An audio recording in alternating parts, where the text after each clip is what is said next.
এবার ঢাকা প্রিমিয়ার লিগের খবর জানাবো। ডিপিএল নিষেধাজ্ঞা স্থগিত হওয়ায় ডু অর ডাই ম্যাচে গাজী গ্রুপের বিপক্ষে ম্যাচে খেলছেন মোহামেডান অধিনায়ক তাওহিদ হৃদয়।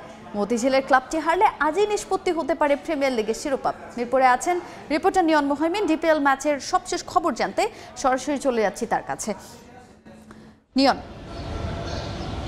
বাংলাদেশ ক্রিকেট এবং ঢাকা প্রিমিয়ার লিগে আজকে একটা ইতিহাস গড়লেন তাওহিদ হৃদয়, মোহামেডানের অধিনায়ক। তিনি যখন গাজী গ্রুপের বিপক্ষে এই ম্যাচটি খেলছেন তখন তার মাথায় 1 বছরের স্থগিত একটি এক ম্যাচের নিষেধাজ্ঞা রয়েছে।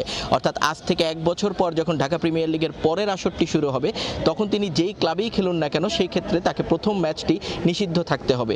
যদিও যেটা এই বছরের জন্য প্রযোজ্য হলেও পরবর্তীতে গতকাল আমরা দেখেছি যে তামিম ইকবাল তার ক্রিকেটারদেরকে নিয়ে ক্রিকেট বোর্ডের সঙ্গে যে আলোচনা করেছেন তার পরবর্তীতে টেকনিক্যাল কমিটি থেকে আসলে সিদ্ধান্তটি জানানো হয়েছে যে আপাতত 1 বছরের জন্য অর্থাৎ এই মৌসুমের জন্য হৃদয়ের যে এক ম্যাচের সাসপেনশন আছে সেটা স্থগিত করা হয়েছে।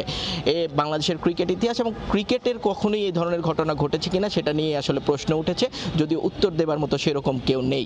আর ঢাকা প্রিমিয়ার লিগের ম্যাচটির কথা যদি বলি, মোহামেডানের এই ম্যাচটি আজ মহা গুরুত্বপূর্ণ, কারণ এই ম্যাচটি যদি কোনো কারণে তারা পা পেছলায় তাহলে কিন্তু চ্যাম্পিয়নশিপের যে রেস সেই রেস থেকে ছিটকে যাবে। একই কথা আসলে আবাহনীর জন্য প্রযোজ্য। বিকেএসপিতে তারা লেজেন্ডস অফ রূপগঞ্জের বিপক্ষে খেলছে এবং দুটো ম্যাচেই আসলে হাড্ডাহাড্ডি লড়াই হয়েছে। আমরা মোহামেডানের কথা যদি বলি, 236 রানে অল আউট হয়েছে Gazi group cricketers. Gazi group ক্রিকেটার্সের যিনি মেইন ক্রিকেটার ছিলেন এনামুল হক বিজয়, তাকে জাতীয় দলে কল করবার জন্য তিনি চলে গিয়েছেন শেষ ম্যাচটা খেলবার পর।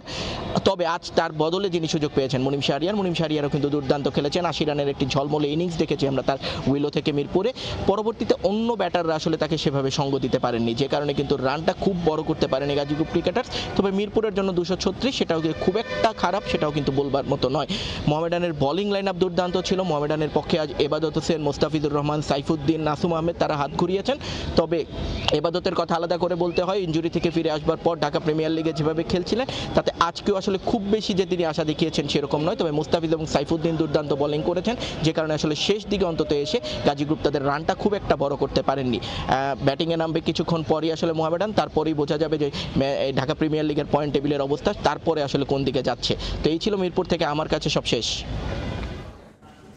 ডিপিএলে ডু অর ডাই ম্যাচ মোহামেডানের জন্য। আবাহনীরও আজ শিরোপা নির্ধারণী ম্যাচ। এই খবর জানাতে আমাদের সঙ্গে সরাসরি যুক্ত হয়েছিলেন আমার সহকর্মী নিয়ন মোহাইমিন।